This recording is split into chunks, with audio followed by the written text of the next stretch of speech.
भैया हम लोग तो देते हैं, इस बार भी बहुत मेहनत किए हैं, लेकिन घोटाला हुआ है तभी तो हारे हैं। नहीं बिना घोटाले के अंदर नहीं से क्या हारे। करिए घोटाला कोई? हुआ है तभी तो हारे। घोटाला मशीन में होता है। हाँ मशीन में, हाँ हम लोग जानते हैं, वोट देते हैं तो हम लोग को पता नहीं है कि किस में।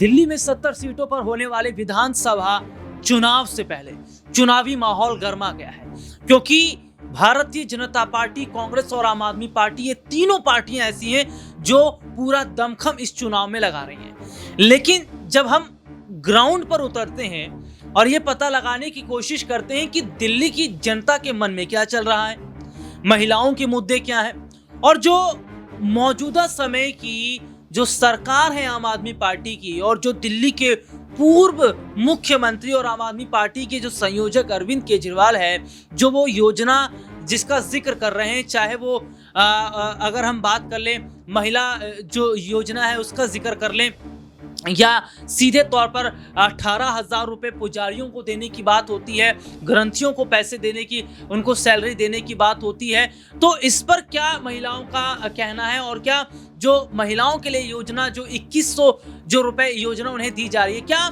उससे वो संतुष्ट हैं? इन सब के बीच में चुनाव में धांधली की भी चर्चा होती है कि क्या जो चुनाव होते हैं उसमें क्या वाकई ईवीएम में गड़बड़ी होती है? और ईवीएम का मुद्दा पहली बार नहीं है। अगर हम बात करें अभी तक के, चाहे जितने चुनाव आप उठाकर देख लीजिए, चाहे हरियाणा की बात कर लें, चाहे महाराष्ट्र की बात कर लें, या बात हम उत्तर प्रदेश की 9 सीटों की कर लें, इन चुनावों में अगर देखा जाए तो ईवीएम जैसा मुद्दा उठा है। और दिल्ली में जो विधानसभा चुनाव होने वाले, उससे पहले भी महिलाएं ये कह रही हैं कि उन्हें डर है कि मशीनों में गड़बड़ी होगी। वो तो देखती हैं कि मशीनों में गड़बड़ी हुई है। और जब हमने महिलाओं से पूछा तो बहुत बड़ी जानकारी उन्होंने दी है। दिल्ली के विधानसभा चुनाव से पहले ईवीएम जैसे मुद्दों पर जो बात महिलाओं ने कही है, अगर आप उसे सुनेंगे तो आप खुद चौंक जाएंगे, आप खुद हैरान हो जाएंगे और सोच में पड़ जाएंगे कि जितने भी विपक्षी पार्टियां हैं, चाहे वे कांग्रेस हो, चाहे वे आम आदमी पार्टी हो, या अगर समाजवादी पार्टी का जिक्र कर लें, टीएमसी का जिक्र कर लें, बसपा का जिक्र कर लें, ये जितनी भी राजनीतिक पार्टियां हैं, इन्होंने अभी तक ईवीएम के मुद्दे को खूब उठाया है और जोरों शोरों से ईवीएम के मुद्दे को उठाया गया है। तो क्या वाकई ईवीएम में धांधली होती है? लेकिन सबसे बड़ा सवाल ये भी है कि दिल्ली में जिस तरीके से अगर हम देखते हैं कि जगह जगह शोर आम आदमी पार्टी का है और जगह जगह जो पोस्टर है वो आम आदमी पार्टी के नजर आ रहे हैं, हमारे हीरो केजरीवाल हैं जो ये नजर आ रहा है। और दिल्ली की जनता क्या कह रही है, देखिए, जो जिन दिल्ली की महिलाओं से हमने बातचीत की ना, वो मैं अपने दर्शकों को जरूर दिखाऊंगा। और जब हम उनके पास पहुंचते हैं और उनसे ये पूछते हैं कि आम आदमी पार्टी ही क्यों, बीजेपी क्यों नहीं, वो कहती हैं कि बीजेपी जो है वो पूंजीपतियों की सरकार है, ये अमीरों की सरकार है। और जिस दिन भारतीय जनता पार्टी की सरकार दिल्ली में आ गई, ये जो गरीब लोग हैं, ये जो मजलूम लोग हैं, जो दिहाड़ी करके अपना किसी तरीके से गुजर बसर करते हैं, इनको भी यहाँ से उखाड़ के फेंक देंगे, ये झुग्गी झोपड़ियाँ सब हटा देंगे, क्योंकि ये अडानी अंबानी की सरकार है। और केजरीवाल उनके हीरो हैं, उनके भगवान हैं, क्योंकि केजरीवाल गरीबों के लिए काम कर रहे हैं। और जो गरीब के लिए काम करेगा, हम वोट तो उसी को देंगे। रिपोर्ट देखिए। ईवीएम का एक बहुत बड़ा मुद्दा, ईवीएम यानी कि इलेक्ट्रॉनिक वोटिंग मशीन।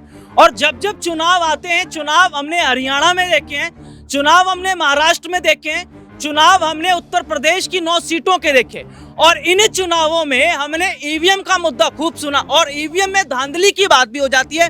और मैं इन्हीं महिलाओं से पूछूंगा कि क्या चुनावों में घोटाला होता है, ईवीएम में गड़बड़ी होती है? ईवीएम का मतलब जानती हैं आंटी आप क्या होता है? ईवीएम यानी कि जिससे, हाँ, इधर आ जाइए आंटी जी। ये कहा जाता है कि ईवीएम जो है उसमें बहुत बड़ी गड़बड़ी होती है और गड़बड़ी करके जो है वो चुनाव जीता जाता है। और बीजेपी ये कहती है, चुनाव आयोग ये कहती है कि जब इनकी सरकार बनती है तब ईवीएम में दिक्कत नहीं होती है, और जब सरकार हमारी बन जाती है तो कहते हैं मशीनों में दिक्कत हो गई, चुनाव आयोग मिला हुआ है। भैया हम लोग तो देते हैं, इस बार भी बहुत मेहनत किए हैं, लेकिन घोटाला हुआ है तभी तो हारे हैं। नहीं बिना घोटाले के अंदर नहीं से क्या हारे। करिए घोटाला कोई? हुआ है तभी तो हारे। घोटाला मशीन में होता है। हाँ मशीन में, हाँ हम लोग जानते हैं, वोट देते हैं तो हम लोग को पता नहीं है कि किस में होगा। तो चलिए मैं फिर यहीं से फिर सवाल ले लेता हूँ, ईवीएम से क्या चुनाव बंद होने चाहिए? क्योंकि विपक्षी पार्टी, हाँ, विपक्षी पार्टी जो है, विपक्षी पार्टियां क्या कहती हैं कि ईवीएम से चुनाव बंद करो। इन विपक्ष में कांग्रेस ने भी बोला, टीएमसी ने भी बोला, तमाम पार्टियां कहती है ईवीएम से चुनाव बंद करो, बैलेट पेपर से शुरू करो। मेरे पीछे जो महिलाएं हैं वो ये कह रही हैं कि भैया बंद कर दो ईवीएम से चुनाव और बैलेट पेपर से शुरुआत कर दो। ये बात सही है, मशीन से नहीं होनी चाहिए, हाथों से होनी है। सही है, यही बात। हाँ सही है। अगर बैलेट पेपर से चुनाव होगा तो उसमें धांधली नहीं होगी, इसके क्या सबूत है फिर? बहुत अच्छा है। तो हम लोग दे रहे हैं ना, हम लोग का तो दिल में है ना, कि हम लोग का तो दिल में है कि केजरीवाल को देंगे। आपको जाने में तो नहीं दिया कहेगो के, हम लोग को तो देंगे, केजरीवाल में देंगे। केजरीवाल को वोट देंगे, मुख्यमंत्री होना चाहिए। और मैं सवाल ये कर रहा हूँ कि चलिए ठीक है, बैलेट पेपर से चुनाव शुरुआत कर देते हैं, लेकिन बैलेट पेपर में जो चुनाव होंगे उसमें धांधली नहीं होगी क्या? ऐसा कुछ भी होगा? गारंटी है से चुनाव अगर होता तो उसमें धांधली नहीं होगी? नहीं मोहर नहीं, हाथ से देंगे। हाथ से देंगे। हाँ। तो देखिए, ये जो आज का आधुनिक युग है, आज के युग में हम क्या देखते हैं, जो छोटे छोटे बच्चे इस वक्त हम देख रहे हैं, ये बच्चे आजकल मोबाइल का इस्तेमाल करते हैं, पढ़ाई करने के लिए ऑनलाइन क्लासेस लेते हैं। और ये आज का जो युग है वो टेक्नोलॉजी का जमाना है। घर पर बैठे बैठे बिल को आप भर दीजिए, और ईवीएम जो है वो टेक्नोलॉजी का एक हिस्सा है। लेकिन यहाँ पर हम क्या देख रहे हैं कि इस टेक्नोलॉजी के खिलाफ लोग खड़े हैं। वो ये कह रहे हैं कि भैया ईवीएम से चुनाव मत करवाइए, बैलेट पेपर से करवाइए। और मेरा सवाल और भी इन्हीं महिलाओं के साथ ही रहेगा।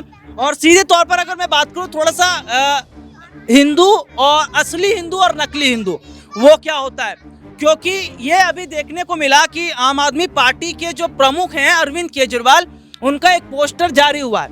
और पोस्टर जो जारी हुआ है उसमें क्या लिखा गया है, ये नकली हिंदू हैं, ये जब चुनाव आते हैं तब हिंदू बन जाते हैं। बीजेपी कह रही है हम तो असली हिंदू है।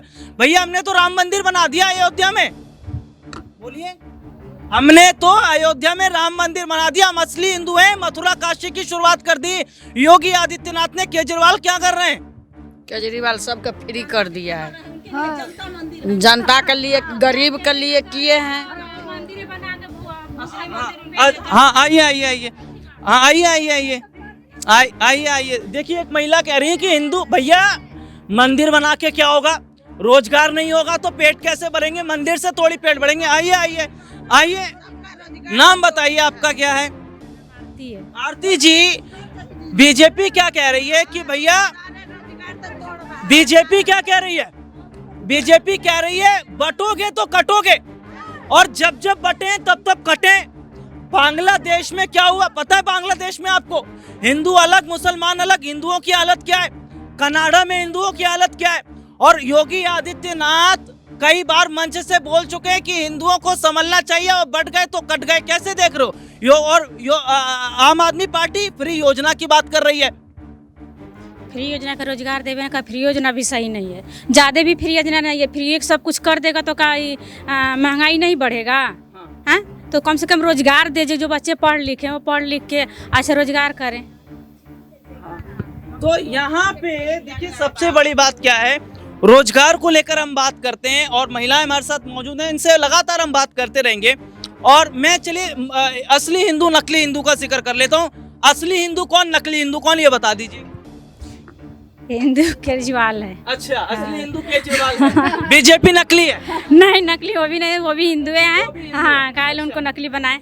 अपने मन से हाँ, हिंदू मुस्लिम में नकली असली कर रहे हैं तो वो लोग जाने, हम लोग का क्या है, हम लोग तो हिंदू है, हिंदू समझे। ये रिपोर्ट आपने देख ली जिसमें विस्तार से हमने अपने दर्शकों को दिखाया। मैं चाहूंगा जो ग्राउंड रिपोर्ट हमने अपने दर्शकों को दिखाई है उसे देखकर दिल्ली की जनता क्या सोचती है। क्या वाकई दिल्ली में सरकार आम आदमी पार्टी की होनी चाहिए, या बीजेपी या कांग्रेस, इन्हें मौका मिलना चाहिए?